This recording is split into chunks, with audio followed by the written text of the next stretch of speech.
এই অনুষ্ঠান শুরুর আগে আমরা প্রথমে বলে দিই যে বাঙালি ঐক্যমঞ্চ কি। আমাদের একটা, আমরা বলছি বাঙালি ঐক্যমঞ্চ, অ্যাকচুয়ালি এটা হিন্দু বাঙালি ঐক্যমঞ্চ। তো আমাদের কিছু ভিশন আছে, আমরা কিছু সামনে রেখে কাজ করি। আমাদের কিছু দর্শন আছে, কিছু আদর্শ আছে। আমরা একটি অরাজনৈতিক সংগঠন, আমাদের সাথে কোনো রাজনৈতিক দল বা মতের কোনো মিল নাও পেতে পারেন আপনারা। আমরা শুধুমাত্র হিন্দুর স্বার্থ বুঝি, কীভাবে কোনো হিন্দুকে উপকার করা যায়। আরও যদি প্রিসাইসলি বলি তাহলে উদ্বাস্তু হিন্দুদের সাথে আমরা রয়েছি। এবার উদ্বাস্তু হিন্দুদের স্বার্থে যেটা ভালো সেটাকে আমরা ভালো বলি, যেটা দরকার নেই সেটাকে আমরা পরিষ্কার বলি যে এটা তাদের জন্য ক্ষতিকর। তাতে যদি কোনো রাজনৈতিক দলের কোনো রকম সুবিধা হয় বা অসুবিধা হয় তার থেকে আমরা বিন্দুমাত্র কর্ণপাত করি। আপনাদের যেটাই ভালো হবে সেটাই আমরা বলবো, যেটাতে আপনাদের বিপদ হবে আমরা সেটাও বলবো যে এটা ভালো হয়নি, এটাতে বিপদ আছে। এবার আমরা পূর্ববঙ্গ থেকে যারা এসছি, আমরা সবাই এখানে যারা আমরা আছি সবাই আমরা উদ্বাস্তু পরিবারের সন্তান। এখানে আমরা সবাই আছি। কেউ হয়তো 1971 সালে এসছে, কেউ 1990 সালে এসছে, কেউ 2000 এসছে, কেউ 2015-তে এসছে, কেউ 2016-তে এসছে, কেউ 2022-এ আসছে, বা আজকের দিনেও কেউ হয়তো বাংলাদেশ থেকে অত্যাচারিত হয়ে এখানে এসছে। আমাদেরকে সবাইকে দেখতে, কারণ এরা সবাই আমাদের পরিবারের লোক। আমাদের মূল সমস্যা কোথায়? বাংলাদেশ থেকে যারা অত্যাচারিত হয়ে এসছে, আমরা সবাই বলি যে দারিদ্র আমাদের প্রধান সমস্যা। আমরা বলি না, বাংলাদেশ থেকে যারা এসছে দারিদ্র তাদের প্রধান সমস্যা নয়। তাদের প্রধান সমস্যা হচ্ছে তারা ধর্ম বাঁচানোর জন্য একটা দেশ থেকে আরেকটা দেশে এসছে এবং অবৈধভাবে এসছে। বৈধভাবে খুব কম লোক এসছে। আমরা যদি তাদের সংখ্যাটা এত কম তাদেরকে সরিয়ে রাখি তাহলে বেশিরভাগ লোকই অবৈধভাবে এসছে। মানে কেউ একদম ওপেন সিক্রেট বর্ডারে ম্যানেজ করে চলে এসছে, বা কোনো রকম ট্যুরিস্ট ভিসা বা মেডিকেল ভিসা নিয়ে এখানে চলে এসছে, ভিসার মেয়াদ শেষ হয়ে যাওয়ার পরে তারা ফেরত যায়।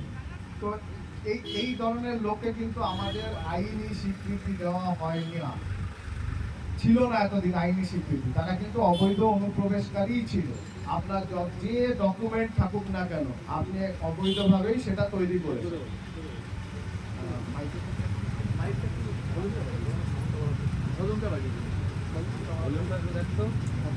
এবার দেখুন, আমাদের এখানে রাজনৈতিক নেতারা তাদের সুবিধার মতো কথা বলছে। কেউ হয়তো বলছে যে সিএতে আপনি আবেদন করলেই নাগরিকত্ব পেয়ে যাবেন, আপনি সমস্ত সমস্যা থেকে মুক্তি হয়ে গেলেন। কেউ বলছে সিএ এর কি দরকার আছে, আপনার কাছে তো এত ডকুমেন্ট আছে, আপনার এরকম মত পেয়েছেন, ভোটার কার্ড আছে, তাহলে তো আপনি নাগরিক। আপনি ভোট দিয়ে সরকার সিলেক্ট করেছেন, আপনি যদি অবৈধ হন তাহলে তো সরকারও অবৈধ। এই ধরনের কথাবার্তা আপনারা শুনতে পেয়েছেন। কিন্তু পরিণাম কি? সত্যিটা তো সত্যিই থাকবে। আপনারা কিন্তু পরিণাম দেখতে পেয়েছেন। যদি ভোটার লিস্টে নাম, ভোটার কার্ড থাকলেই নাগরিক হতো তাহলে এসআইআর এ নিশ্চয়ই কারোর নাম বাদ যেত না, কারণ ভোটার কার্ডটাই তো সেখানে যাচাই বাছাই হয়েছে, ভোটার কার্ড তো ছিলই। যদি কারোর রেশন কার্ড বা প্যান কার্ড থাকলে নাগরিকত্ব হতো তাহলেও নিশ্চয়ই কারোর নাম বাদ যেত না। অনেকে আপনাকে এটাও বলবে পাসপোর্ট থাকলে সে ভারতীয়, কারণ পাসপোর্ট একটা ভারতীয় নাগরিকত্বের প্রমাণ দেয়। কিছুদিন আগে, খুব রিসেন্ট পাস 4-5 দিন বা 2-3 দিন আগে দেখবেন কেন্দ্রীয় সরকার একটা নোটিফিকেশন দিয়েছে, পাসপোর্ট ভারতীয় নাগরিকত্বের প্রমাণ নয়, সেটা একটা ট্রাভেল ডকুমেন্ট। আপনার আধার কার্ডে লেখাই থাকে আধার কার্ড ভারতীয় নাগরিকত্বের প্রমাণ নয়, সেটা পরিচয়পত্র একটা। তাহলে কি আমাদের নাগরিকত্বের প্রমাণ? দেখুন, নাগরিকত্ব তো দুভাবে হতে পারে। একটা হচ্ছে যারা এই দেশে জন্মগ্রহণ করেছে, ভারতের বর্তমান যে ভৌগোলিক পরিসীমা, আমরা দেখুন ভারত বলতে আমরা বাংলাদেশটাকেও ভারতই মনে করি, কারণ ওটা ভারতেরই একটা পার্ট, যেটা আমাদের হাতছাড়া হয়েছে। আমাদের বৃহত্তর ভারতের অংশ এই বাংলাদেশটাও, সেখানে তাদের জন্ম হয়েছে। কিন্তু বর্তমান ভারতের যে ভৌগোলিক পরিসীমা তার ভিতরে জন্ম হয়নি। তারা যখন সেই বাংলাদেশ থেকে চলে এসে বা পূর্ব পাকিস্তান থেকে চলে এসছে বা পাকিস্তান থেকে এসছে, তাদের জন্য নাগরিকত্বের সমস্যা একরকম, যারা এই দেশের মাটিতে জন্মেছে তাদের নাগরিকত্বের সংজ্ঞাটা আর এক রকম। তো আমরা যারা এই দেশের মাটিতে জন্মেছে তাদের নাগরিকত্বের সংজ্ঞা নিয়ে আমরা সময় নষ্ট করব না, কারণ আমাদের এখানে যারা এসছে তারা সবাই বাংলাদেশ থেকে এসছে।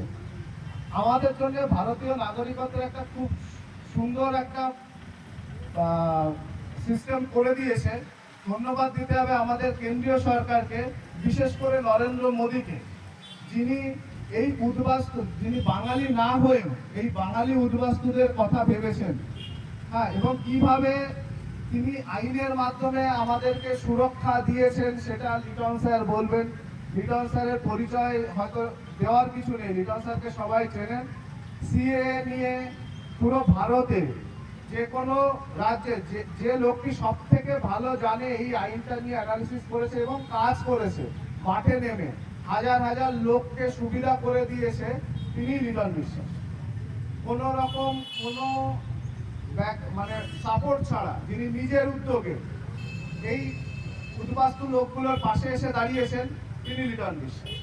কোনো রকম কোনো স্বার্থের দিকে না গিয়ে বিনা পয়সায় যিনি সবাইকে সিএ এর মাধ্যমে নাগরিকত্বের ব্যবস্থা করে দিয়েছেন, তিনি লিটন বিশ্বাস।